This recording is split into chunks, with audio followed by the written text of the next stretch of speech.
it's actually live. So it could be live right now. It could be live right now. What are we waiting for? Cheers. Cheers to this podcast. This is when I never know when it's actually live. This happens sometimes. Now we're hearing ourselves. Right now. It could be live right now. Oh, shit. Oh, because it's on YouTube. What are we waiting for? I know. You just mute the sound. Yeah. But I lose my... Oh, wrong one. Well, we could start again, right? Or is it do but that we're every live. time? Oh, okay. Well, it doesn't matter. We had to fix it. We had a sound issue. Happens issue. Every time to me. Go ahead and take it. Don't forget Mark. Okay. Hello, and welcome to episode 12 of the Complex Couple Podcast. We are doing this in a whole new way. Typically, we broadcast from our home separately, different headsets, different offices, or basement/office. And today we are on the coast of Maine. I don't know if you can see that view behind us, those of you who are watching it on YouTube. This episode today, we're going to be talking about how to stay in the light when everything around you seems dark. And right now, it seems a little dark in the world. Mm-hmm. Now, aside from the pandemic and government and politics and everything that's happening, neither you nor I are unfamiliar with the dark. No, but I have to give a shout out to my sponsor first before we start this. Okay, you do it. Yeah, that'd be great. Yeah, I have to speak about my sponsor. My sponsor is Jennifer Hooper Hair Salon out of Bangor. In case you're wondering where I'm getting my hair done, she's been cutting it since the pandemic hit. It's overdue. Yeah, it's overdue. If it was dark, it would look good. But considering I'm 56 years old, I mean, most of my boys are still, they've got that giant stomach. They're either bald or their hair looks like shit. But I know some of you women are saying to yourself, God, that hair's so sexy. And you have to thank her for it. She's keeping me sexy in a pandemic. Thank you, darling. Yeah, you're welcome. Right. For those of you who are listening to this podcast and not watching it on YouTube, hop over to the YouTube channel to see Keith's hair. Yeah. Yeah, I'd be glad to share it with you. So. Yeah. All right. Speaking of sponsors, we do have a sponsor, and it is a company called Outmarket.pro. They are a full service marketing company. It's one that I've been working with for many months, helping promote my coaching business. I work very closely with Mark Stein, the principal of the organization, and he is phenomenal. Very collaborative, very authentic, very transparent and easy to work with. So if you need some marketing assistance for your business, please reach out to Mark at outmarket.pro. Also, that will be in the show notes below. Mm-hmm. Great guy. I haven't worked with him. Yeah, you met him before. I've never met him, actually. But my spider senses went off immediately when I met him. And I knew that there was something very honest about the guy, forthright. And it just turned out that's the kind of guy he is. So yeah. Anyways. Awesome. Yeah, I wouldn't, if I thought for a second that he was, I'm going to use some East Providence language. If I thought he was a scumbag for 1 second, he would be the last person to get mentioned on this thing. But he is a super, super nice guy, caring, and he wants to do you a service before he makes money from you. So that's the biggest thing. He wants to help. Yes. So yes. And we need more of that in the world. Oh, absolutely. More giving than taking. Mm-hmm. A lot of taking going on. Mm-hmm. Right. So yeah. So do you want to kick off this episode? Give the lay of the land, what we're going to be talking about? Okay. So I don't typically pay attention. We have so many conversations about podcasts and topics and this and that, and they come into my head and they go out. And unfortunately, I'm not as smart as my beloved. I'll admit that. I don't have the retaining interest. I tend to idea comes in my head. If I don't act on it, fuck it, it's going right. Next one. So with this one, have you already forgotten? Is that what you're trying to say? No, not at all. Right. I just peeked at the notes and I remember now. But no, we're talking about our 10 top ways of finding light in the dark, with everything that's going on. And you're probably wondering, okay, well, what are you going by this? Is this just, something you're based off of your own existence or your own routine? It's not. It's based off of people that I talk to on a daily basis. It's based off of some of the things that I'm seeking out as far as, information. So I would like you to understand that this is just not something I'm trying to use and say, hey, do it my way, is the best way. This conversation is not about my way. It's just finding a different way. If your way is not working, then maybe my way could work, or maybe a modified my way at work, or maybe a totally different approach can work. But it's very easy to stay depressed or down or just not connected in this kind of environment. And I think, for Jennifer and I, our history is that we've both been through a lot. Our life together, for the last 19 months has been phenomenal. But we have a history. We both have our own histories of struggle and stress and duress, mental struggles, sadness, you name it. We're not, what's the word? Well, we're not saying we've never experienced. We have experienced it on multiple fronts. The death of friends or family members or parents, or bad marriage, or issues with children, which I'm still dealing with. Financial devastation, losing a house, bankruptcy, name it. It's not always been easy. So we're going to keep this semi-short or on time. So this is our top 10 tips for trying to stay in the light. And these are things that we do or have done during times of darkness, pain, personal suffering, a lot of emotional suffering. Yeah, just not for the pandemic. This is the way we've been living our lives for decades. Definitely. And, ultimately what this comes down to is two words: choice and courage. The choice to do the changes, but if you don't have courage, you're not going to do them. It's just much easier to stay what you're used to doing than to try something new. You'll be very surprised. It's kind of like losing weight. If you've been overweight all your life, and then all of a sudden you start going on a good diet, start exercising, and all of a sudden you see a different part of yourself that you've never experienced. You look at yourself in the mirror, you go, holy shit, who is that person? And not only do you look different, you act different, you feel different.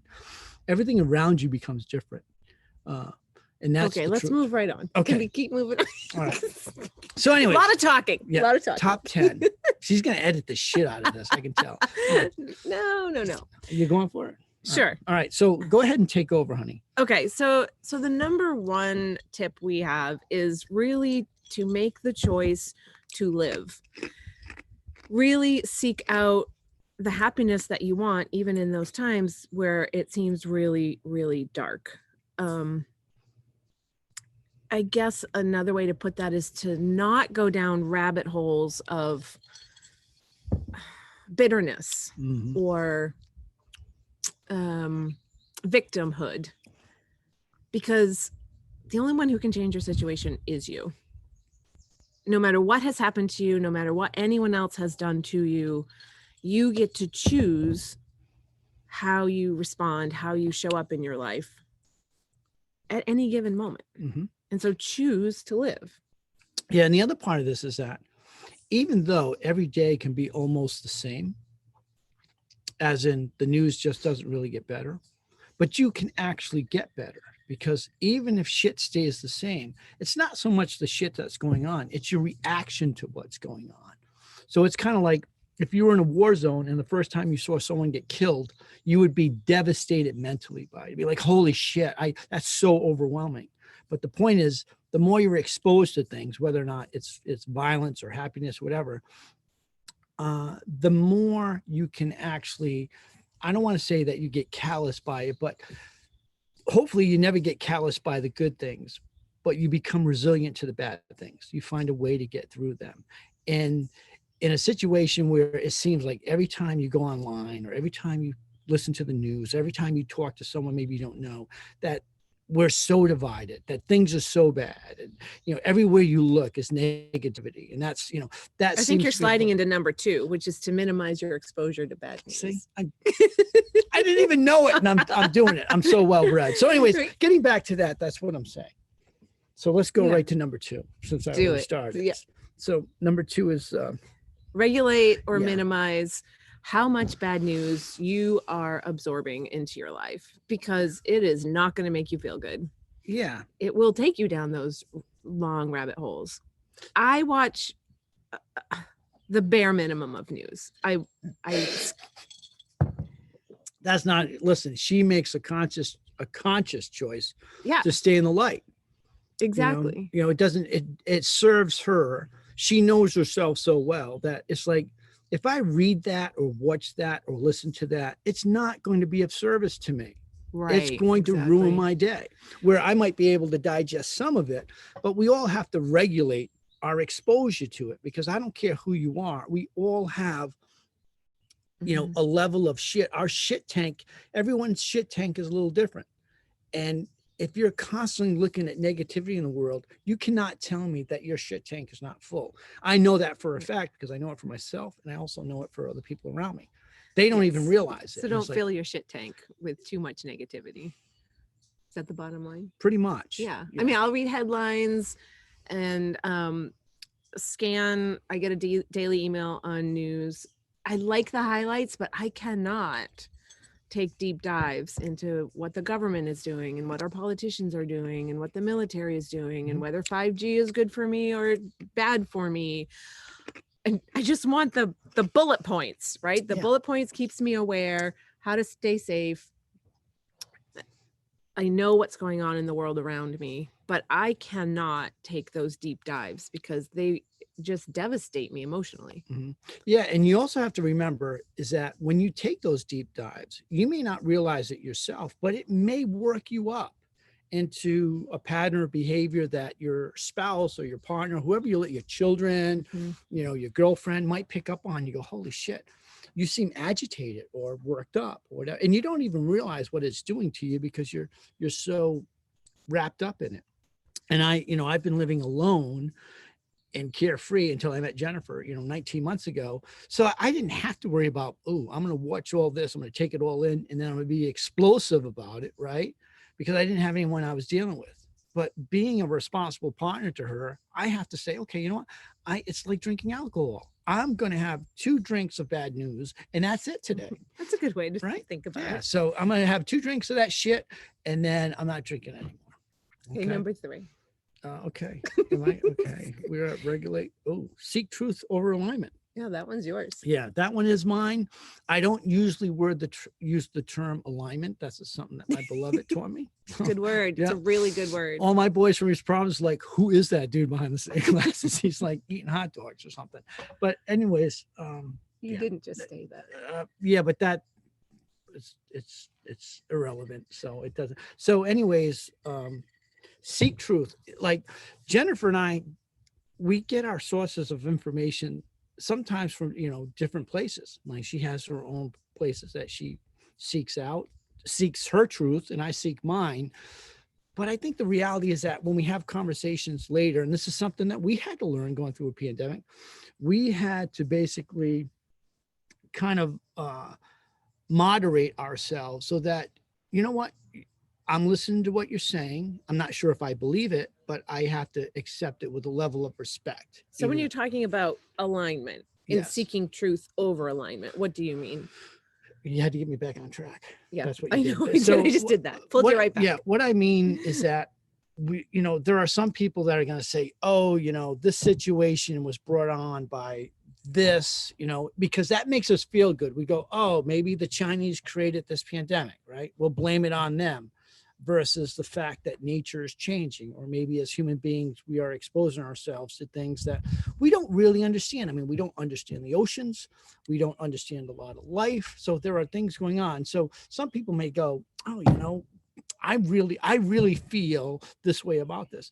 And why do you need to really feel that way? Because it makes you feel safer, or it's in alignment with what you believe. So you're thinking like politically, like just because you've always been Republican, you're always going to align with all Republicans or Democrat or whatever? Well, it's bigger than that. It's kind of like, I'm not saying in one area. I was just using that as an example. As an example. But it's kind of like saying, best way I can put this is that, these riots are caused by nothing but troublemakers, right? Or these protesters don't really have a foot to stand on, right? Because we're not affected by it, or we don't really understand it, or whatever. The thing is, you don't always have to understand wrong. Wrong is wrong. So if you look at like and I'm going to get a little political. Like, if you watch that video with George Floyd being arrested, I'm not saying that the guy was a great guy. He was obvious. He might've been on drugs at the time he was arrested. He was trying to counterfeit money, whatever the point was. But the point of what I'm trying to say is that no one has the right to execute someone anywhere, whether or not they're on film, being filmed in the street and alone or whatever. So the point of what I'm trying to say is that there is the right that we want to believe in that fits our alignment. Oh, that makes me feel good. I believe in that. And then there's the alignment of reality, which is could be the truth, which might be different than what we feel. Because there's a lot of people that might look at this video and go, oh, George Floyd got what he's coming. Right. I mean, how do you find the truth? How do you seek the truth? Do you look at a lot of different sources? You talk to a lot of different people, get a lot of different perspectives? Yes. I think ultimately what it comes down to is the fact that I think it's staying open. Yeah. It's like there could be a lot of truths to anything. There could be truths to the fact that maybe this person wasn't such a great person, but then he still died a shitty way or whatever. Seeking the truth is like trying to get enough information to where your last ideas about it aren't really based on what you honestly want to believe in, but more or less the fact. And the fact was, in certain situations, like the killing of this dude, was he a great guy? We don't know that. I didn't live next to him. I don't know that. Mm-hmm. Does it make me feel more comfortable that he was black versus white and he got kneeled out? No, that's not it either. The point was, he's just another human being. He might have broken the law, but he was killed in the streets in front of a bunch of people for no apparent reason, by people that shouldn't have done that. And I'm not trying to get political or cops, because I have cops in my family. So it's not like I don't know what they go through. We need to keep moving on. Okay. We're not going to be here for 3 hours. I'm sorry. So it's such a hard one. So a lot of words tonight. The truth is, seek your own truth, but don't mistake the truth you find for what you want to believe in, because it makes you feel more comfortable. Does that make sense? I think you're saying just stay open. Stay open to the possibility that maybe what you're thinking isn't always correct. Okay. Is that just better? leave it at that? Okay. Next one. Yeah, let's move on. No. Sorry, folks. Okay. We think a really important tip of great service is to laugh. We are always laughing with each other. We watch YouTube videos. We watch stand up on Netflix. Mm-hmm. Anything we can do to especially get that deep belly laugh, like that just elevates your mood like nothing else. Yeah. And laughing at yourself first. Yeah, definitely. Yeah. Jennifer doesn't laugh at herself that much. Not as much as I do, but she's not as goofy as I am, because I tend to try to keep her in stitches. Yes. I do. You do. Yeah. There's 2 reasons for that, men. This is for the men. I'm going to throw this in there real quick. Geez, what are you going to say? I'm just saying, make your spouse laugh, because if you do, when the sun goes down, you might be able we always have to. I'm just saying that you might be able to to enjoy yourself. Okay. You know what I mean? Next, number 5. Gosh, she's so hard. Mitigate your risk to exposure to getting sick.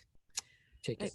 I mean, this is, I think, important for your own wellness as well as the wellness of the people around you.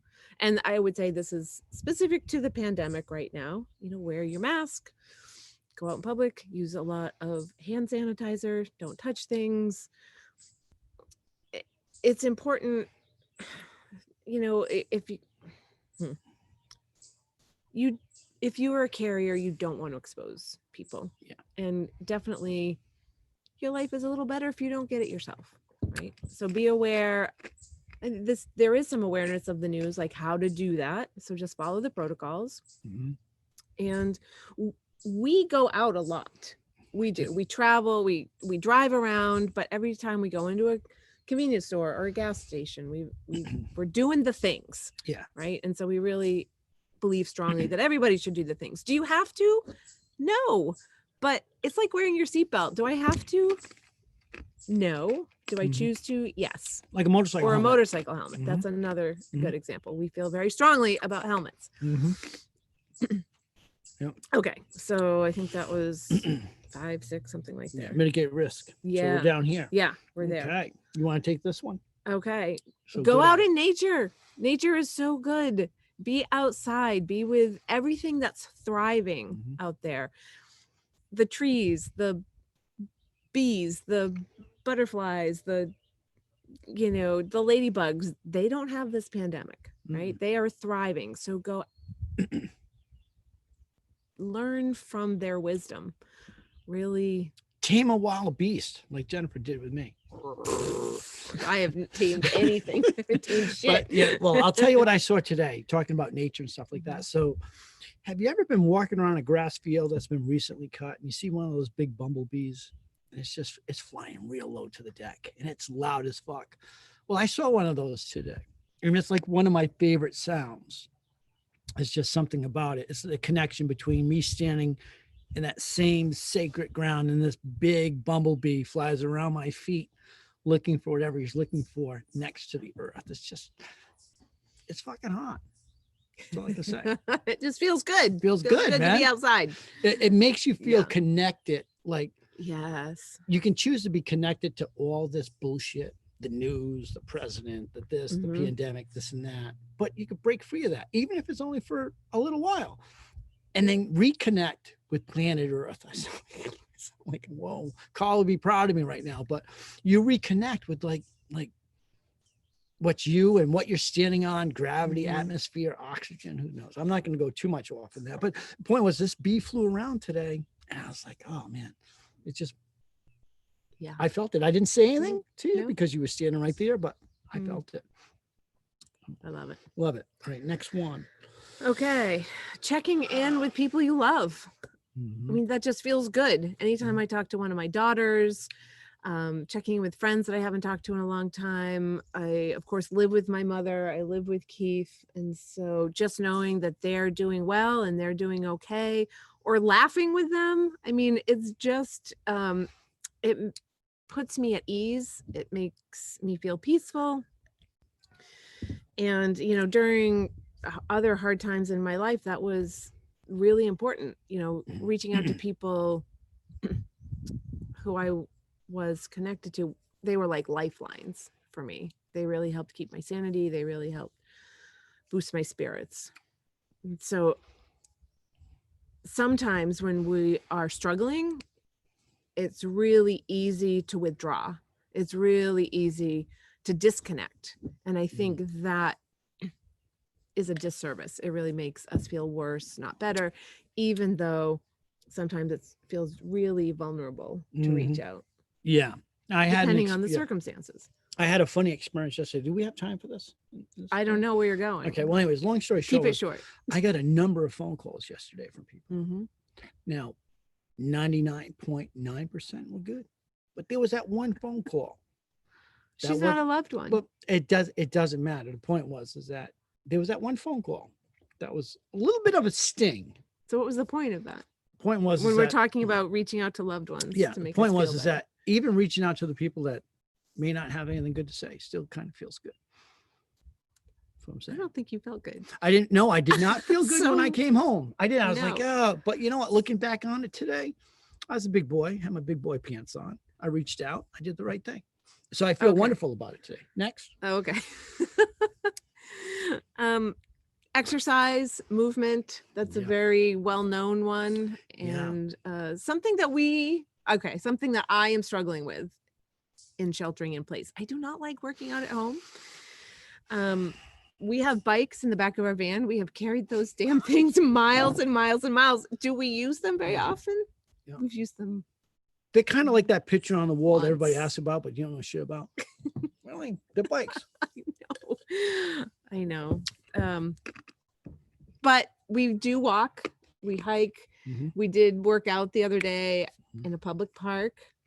I haven't gone back. Well, we've been in Sorrento. The point is that try to stay active. Is that what you're saying? We could be working out here. But we could be working out, but we're doing like I said, whatever works for you. You know what I mean? We like to laugh and dance. Now tonight, if you guys are wondering, what is Cool Keith doing for his wife tonight, for his beloved? Now I'm going to tell you what I'm going to do. Tonight's the last night that we're going to be in Sorrento at this beautiful place. I'm going to play music, her kind of music, because my music is considered suicidal.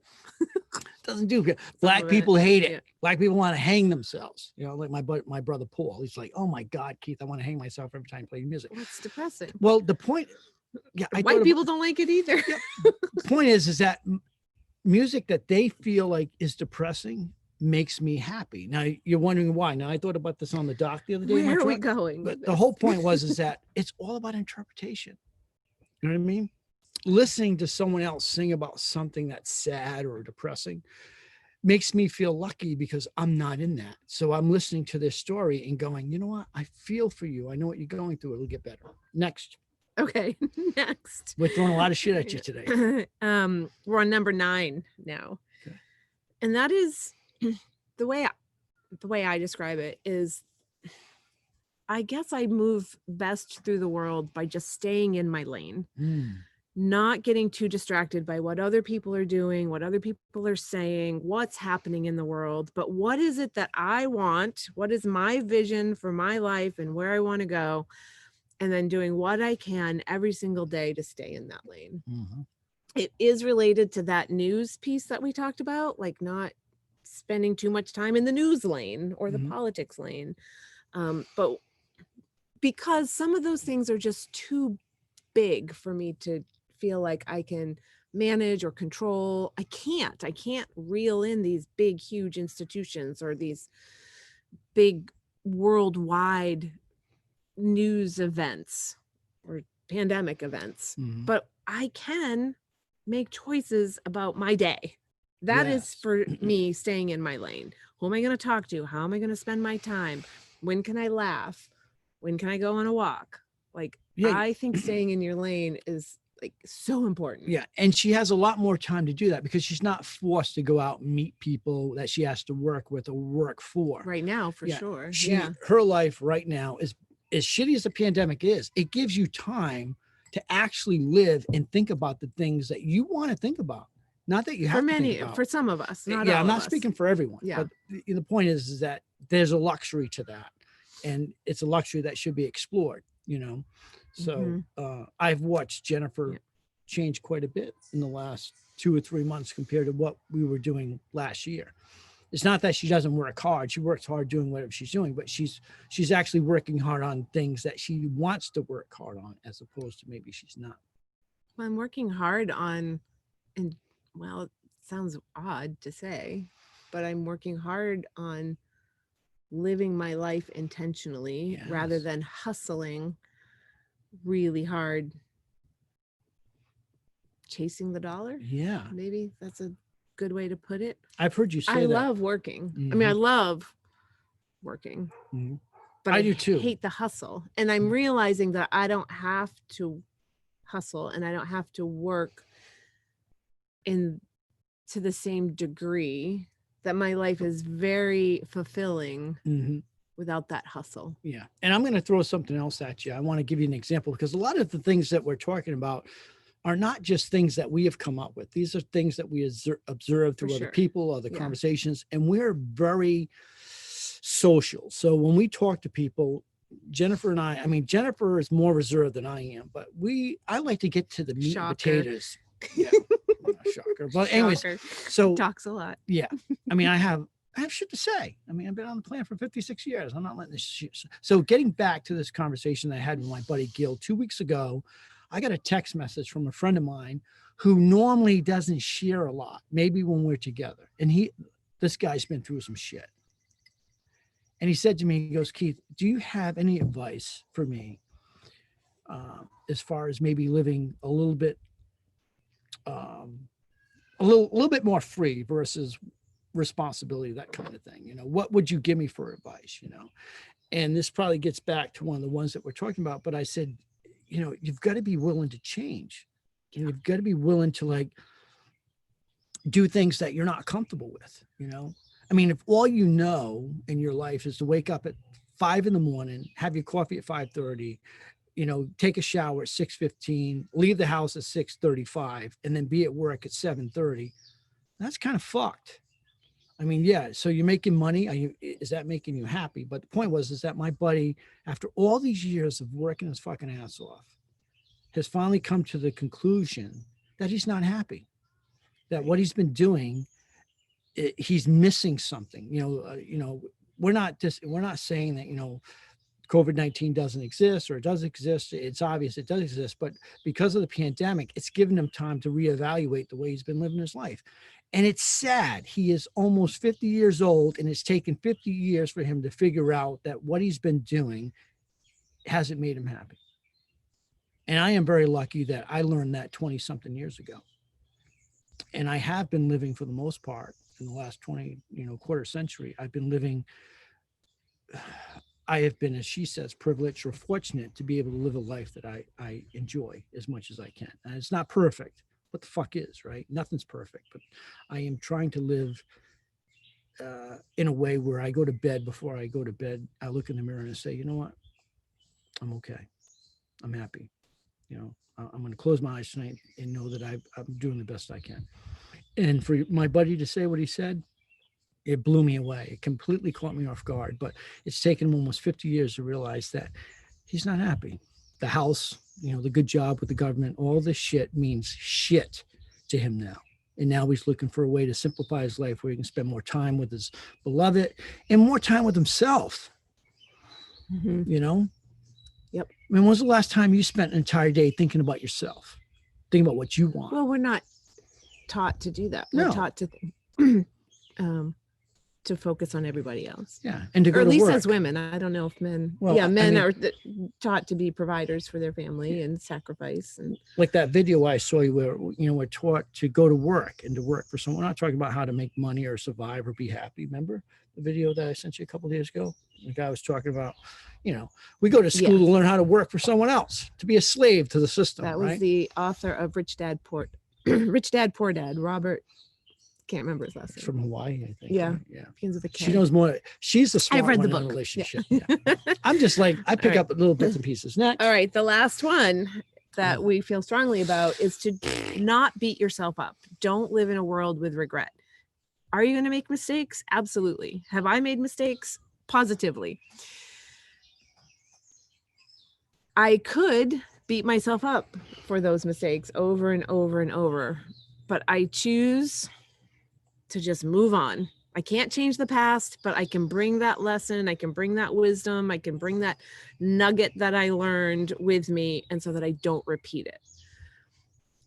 Definitely have made mistakes. Definitely. But I just can't hold on to it. Mm-hmm. I don't think it serves me. I don't think it serves anybody else. Yeah. And I feel the same way, but there are times where I hang on to it. We were talking earlier, we were trying to figure out this podcast a little earlier. So we were talking on topics and stuff, but it's like regret's like a UFO that shows up when you don't expect it, right? Oh, anybody got a camera? No. Regret just showed up. Holy shit. It's beaming a light. Oh, there's no witnesses. Oh, it's gone. Did anybody see it? And then we're okay for a few days before it shows up again. But I mean, you can't really live and have fun and be really, really in the moment if you're always looking over your shoulder. And I'll be honest, most of my life, beating yourself up. Yeah. Not just looking over your shoulder. That's what I'm talking about. Yeah. You're absolutely right. See, smart one. I'm giving you half of the story. Simple Keith's talking again. So. All right. I think we can wind this podcast I up. just feel like talking to my fans forever. I know there's like tens of thousands of potential subscribers. Don't worry. Yeah. Right. So should we recap? Go ahead. Okay. Number one, live. Don't put your life on hold. That's right. Number two, minimize your exposure to bad news. Seek out good news. Number three, seek truth over alignment. That means be open. Mm-hmm. It's hard. To the world. Mm-hmm. Laugh, watch comedy, joke around with each other. Mitigate your risk or your exposure to getting sick. Mask up, people. Mask up. Go out in nature. Very important. Check in on your loved ones. Make those human to human connections. That's what we're here for. This is what the whole world our whole human existence is about, in my opinion, is really just connecting with the people who we love. Exercise, do some kind of movement, walking, stretching. It doesn't have to be a lot, but it will make you feel good. Biking, sit-ups, it doesn't matter. Do something. Yeah. Move the body. There's chemicals inside your body that will actually react to that, and it will make you feel good. It's like having an orgasm. Oh, it feels so good. All right, next. Thanks, Keith. That's getting edited out. I guarantee it to you. That's going. So enjoy it while it's live. Enjoy it while it's live. Number 9, stay in your lane. That's the same thing as keep your eyes on your own paper. Don't look at what's happening around you. Just focus. They may not have the right answers. Exactly. And then number 10, don't beat yourself up. Don't live with regrets. Don't carry them around with you as you go off into your future. And have the courage to do whatever it is you fucking want to do. All of this takes work and courage. We really want to stress that. You have to be intentional about not staying in the dark. You have to be intentional about seeking the light. Yeah. And stay tuned. We got the van done. I don't know if you guys we posted anything on the van? On our Facebook page, there are photos of Flake the van, all decked out as the complex couple. So she's on Instagram, she's on Facebook. Yeah, we did it. How much did it cost us? $250. Yeah, $250. It says complex couple on, courageously free. That's us. That's yeah. Is it someone else? It might be on a different day. I'm feeling weak and scared. All right. We're winding this up. I think we've talked enough. Yeah. It's a good podcast. Thanks for tuning in. Give us a thumbs up. Please subscribe to our YouTube channel. Subscribe to the Complex Couple on your favorite podcast app, and drop some comments. Let us know what you're thinking. Yeah, pros and cons. Pros and cons. We're open. We won't live with the regret of having a bad comment. And before she shuts us off, for all you guys out there that want to know how I get such a hot, young, gorgeous, educated, loving human being, because I'm good to her. So be good to your spouse. Good to me. Be good to your spouse, and admit when you're wrong. You know what I mean? It's not about the poking; it's about the joking. And on that note, we're gonna go. Bye, everyone. Bye.